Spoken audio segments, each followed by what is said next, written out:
Fala, nação, o Flamengo vai com tudo para cima no mercado da bola para trazer reforços de peso nessa janela de transferência. Rodolfo Landim abriu o jogo sobre as contratações pagas no Pix no Mengão neste sabadão.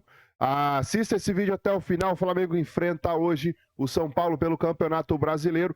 Eu separei aqui esse corte da ESPN com participação também do Rodolfo Landim abrindo o jogo sobre os reforços, valores, negociações de mercado do Mengão. Se inscreva no canal, aciona o sininho, deixa o like e bora pro vídeo. São Paulo e Flamengo, já que a gente está projetando aqui tudo junto, né? Porque tem Copa do Brasil no meio da semana para quase todo mundo. O Internacional não está mais na disputa, mas o Palmeiras está, o Flamengo está, o São Paulo está, e esses dois times vão olhar para o Campeonato Brasileiro com um pouco mais de calma nessa rodada. O Flamengo, apesar de jogar fora de casa, a expectativa é que seja um time reserva. Acho que não é nem um time mesclado do Flamengo, é um time reserva mesmo. O Tite aproveitando esse elenco que o Pascoal tanto fala, né? E o São Paulo, ao contrário disso, vai colocar os titulares para este jogo. Quero ouvir vocês rapidinho sobre esse jogo, porque em instantes, eu vou fazer um anúncio aqui, volta aqui para o estúdio que eu tenho um anúncio para fazer. Vai subir nas redes sociais. Calma, deixa eu chegar. Não, queria suspense. Não, a gente pode avisar pro pessoal. Vai avisando os amigos aí, vai ligando a TV. A gente vai falar de estádio, a gente vai falar de contratação, a gente vai falar de eleição, a gente vai falar de tudo isso, porque Rodolfo Landim, presidente do Flamengo, em instantes estará aqui no clube com a gente participando ao vivo do ESPN FC. Antes disso, quero ouvi-los um pouquinho sobre este São Paulo e Flamengo. O elenco do Flamengo é tão bom, então o nível do Flamengo é tão elevado, que mesmo não colocando o Tite pode poupar 4, 5, 6, 7, 8 jogadores, que aconteceu isso durante a Copa América, e o Flamengo deu resultado, o Flamengo apresentou resultado. O São Paulo vai botar o time inteiro? Porque o São Paulo tem que jogar, hein? Vai jogar lá contra o Goiás, lá na Serrinha. Tem uma vantagem de 2 gols. Formação do nosso Edu Afonso é que é time titular. Então, eu acho que esse é um resultado, entendendo o que faz o treinador do São Paulo, que está aí atrás de você. O treinador de São Paulo, porque ele quer chegar entre os primeiros colocados do campeonato. Sim. E esse resultado, e esse jogo passa para isso. Esse resultado é muito importante para ele. Agora, o Flamengo fora de casa, mesmo não tendo o time titular, não sei quantos que não virão, eu não sei nem se o Flamengo vai ficar aqui direto para o jogo de quarta-feira, se volta para o Rio de Janeiro. A gente vai perguntar tudo isso ao presidente Rodolfo Landim em instantes. Mas é que o presidente do Flamengo, o Landim não escala o time, né? Então, o time não, mas a logística ele sabe, se vai voltar, se não vai. Aí eu vou falar um negócio para você. O São Paulo tem São Paulo tem um time que, se estivesse em uma outra situação, acho que o São Paulo poderia... Acho que o São Paulo tem que ser agressivo, totalmente agressivo nesse jogo. Não pode abrir mão de atacar. É a vez do São Paulo. Jogando em casa é a vez do São Paulo. Vamos ver o que acontece. Se o presidente não escala, ele vai estar aqui em instantes conversando com a gente. Eu posso dizer qual é a expectativa de escalação para esse jogo. Rossi, Wesley, Davi Luiz, Léo Pereira e Vinha. Léo Ortiz jogando de volante junto com o Alan. Eu gosto. Gabigol no lugar de Arrascaeta, porque lá na frente tem Matheus Gonçalves, Bruno Henrique e Carlinhos. Capitão, para te ouvir rapidinho sobre esse jogo antes do Landim sentar aqui ao nosso lado. É um time muito forte, né, o Flamengo, assim, a gente está acostumado a ver esses jogadores também atuando no time que a gente coloca como titular, por exemplo. Então, assim, chama atenção essa função do Gabi, né, que ele vem agora no lugar do Arrascaeta, já fez, né, já atuou nessa posição também, enfim. Tem-se um questionamento se foi bom para ele ou ruim atuar um pouco mais recuado, mas a gente imagina ele jogando quase como um segundo homem, né?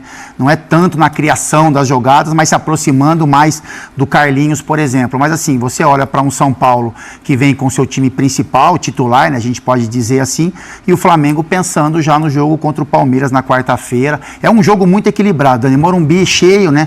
A gente sabe como o torcedor do São Paulo se porta nos jogos em casa, o quanto o torcedor do Flamengo também se movimenta para esse jogo. Eu acho que é um jogo equilibrado, mas eu vejo um pouquinho de vantagem para o São Paulo por olhar para esse jogo exclusivamente. Tem um jogo de quarta-feira contra o Goiás, mas entende o tamanho do Flamengo, vem com seu time principal, mas talvez seja o jogo da rodada, com certeza. Vou deixar o placar desse jogo para o final do programa, porque a gente vai fazer um intervalo agora, arrumar a nossa bancada aqui para a que gentilmente fez a ponte aérea, em vez de ir pro hotel descansar, correu para cá. Presidente, te agradeço a visita. Vamos bater um papo aqui, falar de assuntos importantes nessa sua gestão, e acho que é impossível, né, a gente não começar pelo estádio. É o assunto que está em voga agora, que os torcedores estão aguardando para saber os detalhes, e ninguém melhor que você para explicar como é que tem sido toda essa negociação, essa votação que permitiu que você continue o sonho rubro-negro de construir o estádio próprio. Bom, em primeiro lugar, boa noite. Muito feliz de estar aqui. Obrigado pelo convite. Na verdade, estou pagando uma dívida antiga que eu tenho com a Daniela aqui, que desde que já vai lá no Rio há muito tempo, já vem me convidando para vir. E dificuldade sempre de poder estar aqui ao vivo em São Paulo, mas graças a Deus hoje a gente está conseguindo fazer. Então, assim, muito feliz de poder estar, assim, iniciando esse processo de construção do estádio. É um sonho antigo, acho que de todo rubro-negro, ter a nossa própria casa. É claro que a gente tem hoje o contrato do Maracanã, que foi muito importante, né? Só lembrando, quando a gente chegou em 2019, nós não tínhamos nada, né?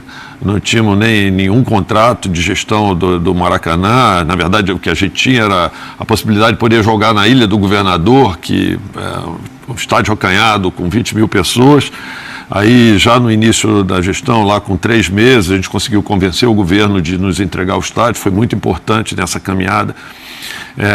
Gostamos muito de jogar no Maracanã, mas entendemos que temos inúmeras vantagens que poderão ser absorvidas se a gente conseguir colocar em prática o nosso sonho, que é o de ter um estádio já desenhado especificamente para as competições nacionais, não como para competições internacionais, como foi o Maracanã, e com todas as limitações que ele tem também de operação para a gente. Vai ser muito bom. Eu tenho curiosidade para saber o tempo disso, né? A gente vai conversar mais, mas eu tenho certeza que o Pascoal também tem um monte de questão sobre esse estádio aí para a gente perguntar. É um grande prazer encontrar com o presidente Landim. Eu tive com o presidente uma vez só, quando ele foi eleito. 2019. E nós fizemos uma entrevista e eu me lembro que ele me disse assim: Pascoal, o Flamengo não será isso que você está vendo. Esse Flamengo aí não vai, isso aí agora, daqui a pouco nós seremos um outro Flamengo. E isso se tornou verdade, se tornou uma realidade. Então eu tendo a acreditar nessa sua promessa do estádio, né? Porque você me disse que modificaria e acabou modificando. Agora, os estádios são planejados para a construção entre 5 e 6 anos, geralmente, né? Quando você vai tratar de Copa do Mundo, você tem 4 anos para construir um estádio, às vezes não consegue, entrega meio assim, tal. Para entregar acabado, pronto, leva de 5 a 6 anos. Esse é o período. E qual é o nível de investimento? Onde é que entra uma parte de financiamento? Onde é que entra a parte do Flamengo? O Flamengo já comprou o terreno, pagou para a prefeitura. Eu ouvi o senhor falando a respeito disso. E agora tem todo esse movimento de fundação, criar propriamente um estádio, montar um estádio e tudo aquilo que... São 5, 6 anos. E qual é o nível de investimento, presidente? Excelente pergunta, Pascoal. Assim, nós, quando apresentamos o projeto e tivemos autorização dentro do conselho do clube para a compra do terreno, a data que nós estabelecemos para fazer a inauguração é exatamente no período que você está comentando aí. A gente estabeleceu como data-alvo dia 15 de novembro, aniversário do clube de 2029. Portanto, a gente está falando aí de 5 anos e 4 meses, que é um período que a gente considera razoável para poder construir. É claro que isso vai variar principalmente de acordo com o tempo necessário para atender a todos os estudos que vão ser demandados para a obtenção de licenças para a construção do estádio. Isso varia de governo a governo e a gente está estabelecendo aí um prazo relativamente grande para isso, já considerando alguns estudos que vão ser demandados adicionais, mas a gente acha que essa data é plenamente factível. Vamos tentar até antecipar. Mas seria 5 anos e 4 meses. Com relação aos recursos necessários para poder fazer isso, A gente tem hoje a previsão de receitas, assim, de naming rights, que a gente vai negociar junto ao mercado, então logo a gente consiga pegar o terreno. De fato, hoje nós já pagamos a guia que foi encaminhada para nós essa manhã. Aqui de tarde a gente já tinha pago e já estamos solicitando à Justiça para que nos dê a posse do terreno. E tão logo isso fique nas nossas mãos, a gente já vai começar a fazer alguns trabalhos que a gente precisa fazer locais, no próprio local do terreno, que poderão acelerar, vamos dizer assim, esse processo de licenças, que é uma das coisas que a gente quer.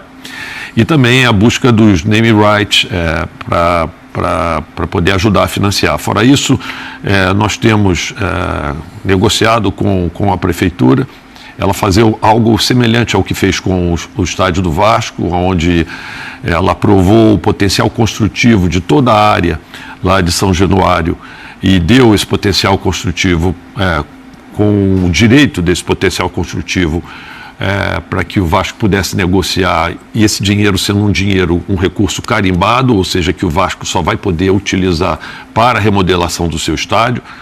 E é exatamente a mesma coisa que eles estão se comprometendo a fazer conosco, e foi importante porque o prefeito já fez uma declaração pública nesse sentido, que ele vai dar esse potencial construtivo que a gente tem no nosso terreno da Gávea, mas será um dinheiro carimbado para a utilização no estádio. Fora isso, a gente pode, se houver necessidade, vender cadeiras cativas por algum período, né, por algum período de tempo. A ideia é tentar comprometer o mínimo possível receitas futuras do Flamengo, deixando o máximo possível de assentos no estádio livres para que a gente possa ter... Aí entram os camarotes, inclusive. Sim. Exatamente, cadeiras cativas, camarotes, tudo isso. Essa é a ideia.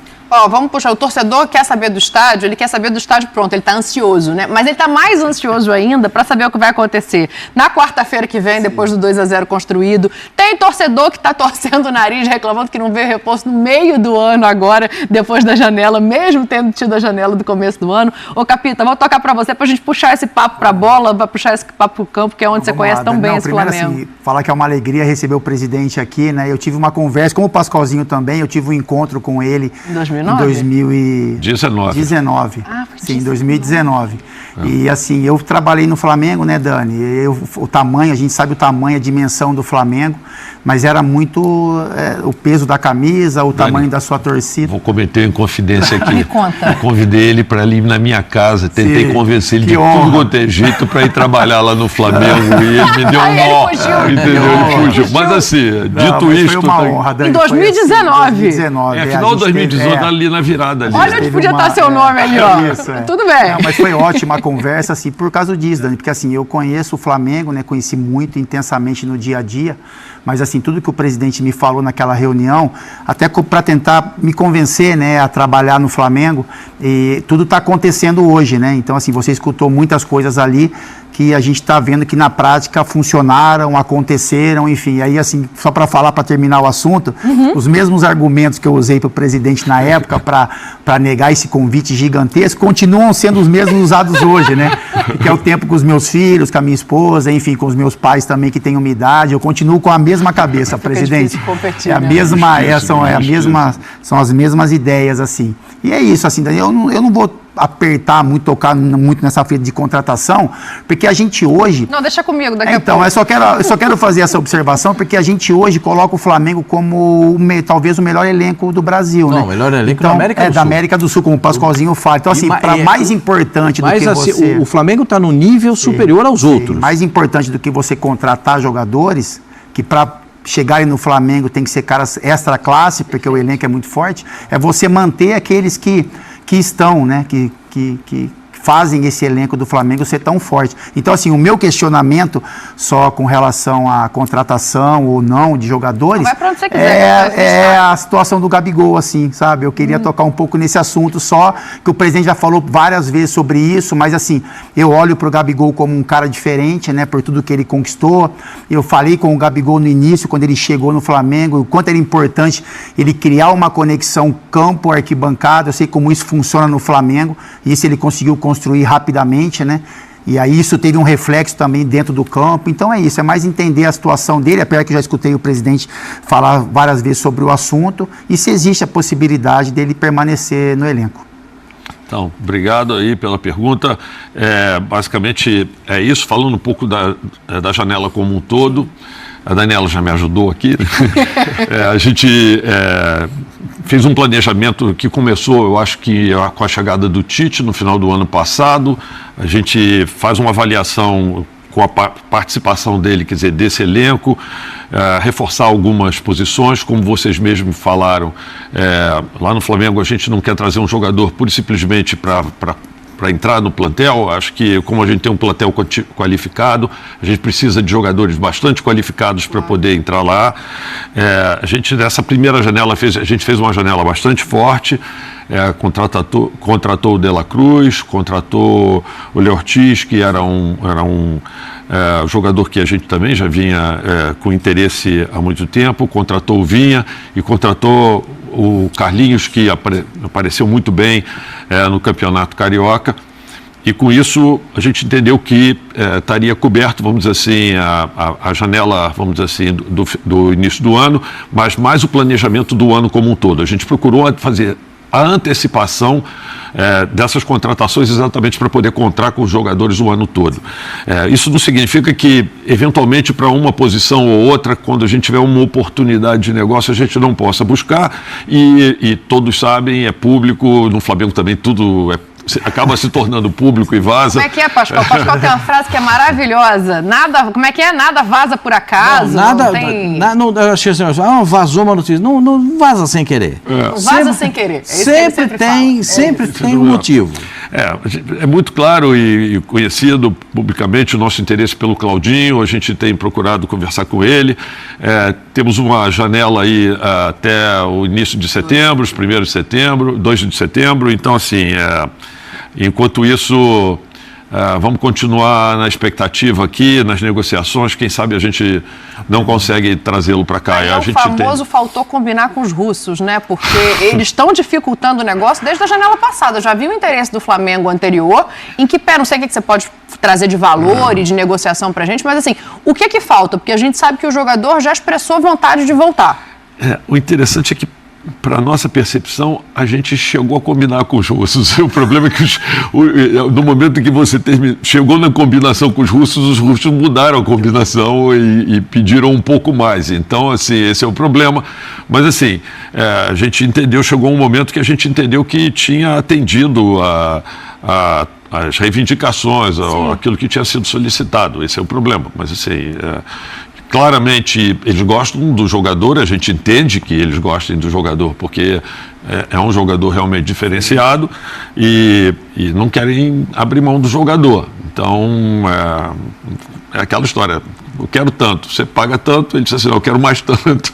Então, para não chegar. O produto foi ficando mais caro, né? Produto com todo respeito ao Claudinho, obviamente. Então, vamos ver se a gente consegue manter naquilo que a gente tinha. Mas isso é uma negociação em curso, vamos esperar para ver. Com relação especificamente ao Gabigol, de fato, eu já convertei algumas vezes, assim, eu acho que a primeira coisa para a gente dizer é o seguinte: Gabigol é um jogador que tem seu lugar na história do Flamengo, garantido por tudo que ele fez. Nas pesquisas que a gente fez de opinião lá entre os nossos sócios e tal, ele é colocado hoje, né, como o segundo maior ídolo da história do Flamengo, assim, só embaixo do Zico. Para você ter uma ideia da importância dele. É claro que quem vota é a turma que provavelmente não viu alguns antigos jogadores e tal, pelo momento, mas assim, independente disso, é uma votação super expressiva, né, que ele teve, mas esse é um fato. Agora, a gente tem uma discussão, que é uma discussão com relação ao futuro, e já foi veiculado e tudo. Ele quer um contrato de longo prazo, e a gente está oferecendo a ele, independente dele no ano que vem voltar a negociar com ele, conversar com ele, um contrato de 1 ano nas bases, vamos dizer assim, equivalentes ao que ele iria receber por ano nesses 5 anos de contrato. Vamos falar de valores aqui, mas sim, valores significativamente superiores ao que ele teria, até porque ele vai passar a ser dono do próprio passe dele, o que levaria a uma amortização desse novo passe de alguém que fosse comprar para ele, o que seria justo realmente ele ter esse aumento. Então, assim, isso já foi comentado com ele, já foi oferecido, a decisão não está mais na mão do Flamengo, está na mão dele. Mas, por exemplo, assim, se isso vier a acontecer, o Flamengo tem interesse em permanecer. Por um ano, claro. sim. A proposta foi feita e está na mesa. Está feita, está na mesa. A gente não tirou ela da mesa. Sim, eu acho que a proposta é muito correta. A gente entende até assim, a vontade dele, de repente, de, sei lá, firmar um contrato de mais longo prazo. Eu cito como exemplo, assim, o Everton Ribeiro, por exemplo, que é um jogador que a gente adora lá no Flamengo, como jogador, como profissional, como tudo. Ele acabou recebendo uma oferta de longo prazo, de contrato maior do que a que o Flamengo poderia oferecer para ele.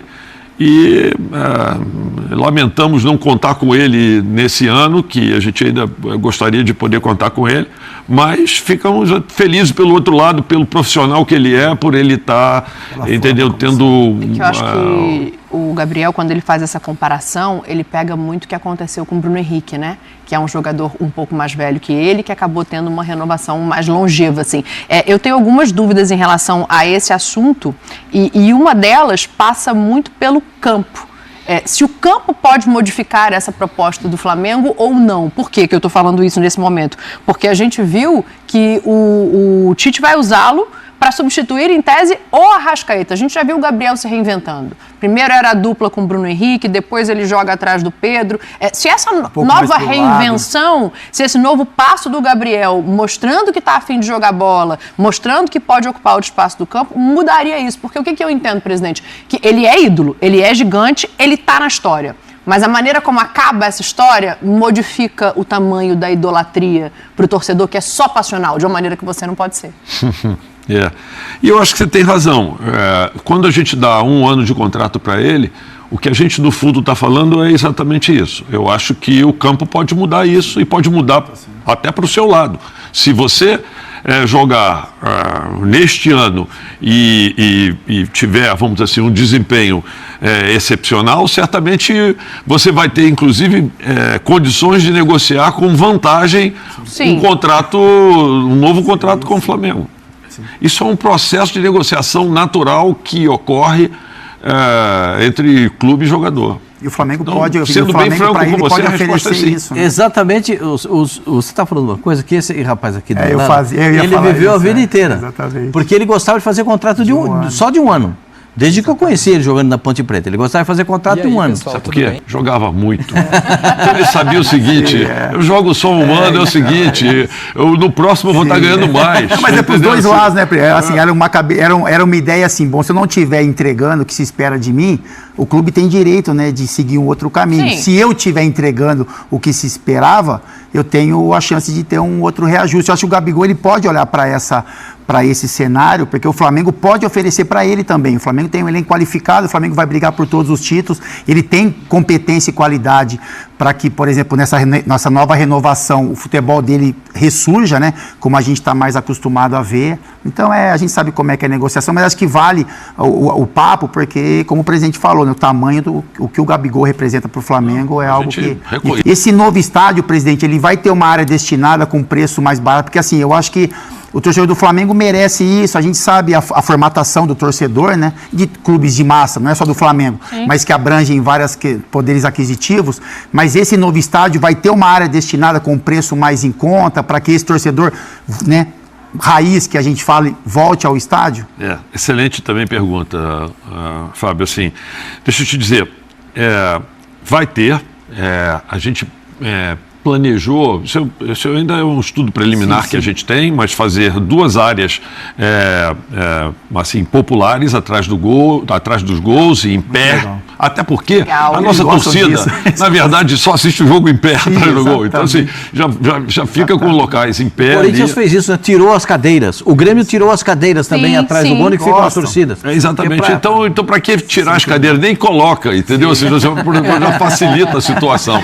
A ideia é ter um setor a obra mais barata, né? Mais barata, Porque... exatamente. Então vai ter um setor atrás de um gol com 14 mil lugares e atrás do outro gol também com 9 mil lugares. Então, e nesses locais a gente quer fazer com ingressos mais baratos e que vão ficando eventualmente mais baratos com o tempo à medida em que haja, vamos dizer, maior frequência do torcedor. Então, aquele torcedor raiz que vai sempre e tal, ele vai poder ter, inclusive, descontos por causa disso. Essa é a ideia.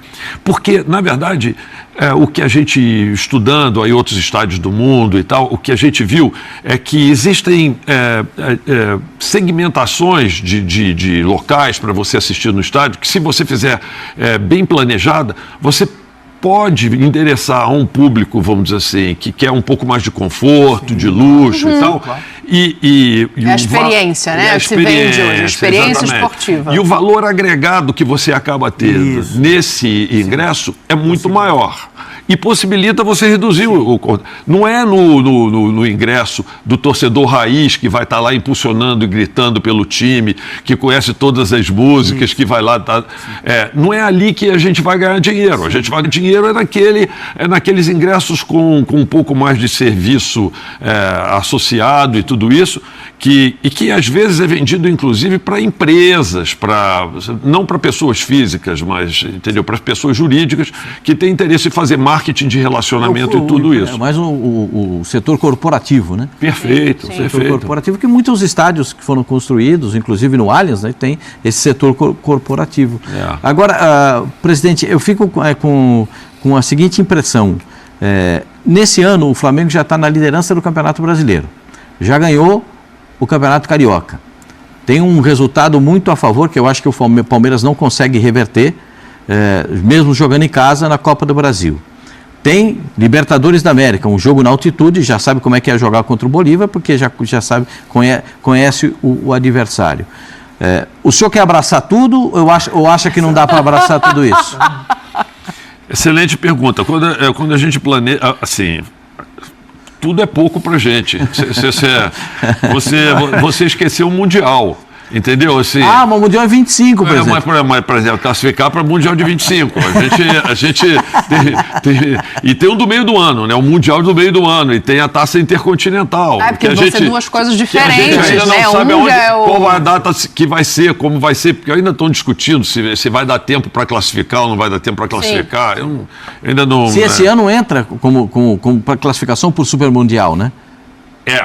O vencedor da Copa Libertadores, sim, vai ser o quarto classificado para o Super Mundial. Super Mundial, que é no meio do ano. Os dois serão por ranking. Mas tem a Copa Intercontinental. Isso, que a gente ainda não sabe exatamente quando vai ser, mas assim, a gente pensa grande aqui, cara, a gente não pensa pequeno, não. Eu fiquei só no âmbito nacional, mas a projeção é só de títulos, porque são competições grandes que vão requerer... Gente, vamos ser francos, a gente sabe que é dificílimo a gente conseguir assim, em 2022 nós conseguimos ganhar duas competições, ganhamos a Copa do Brasil, ganhamos a Libertadores.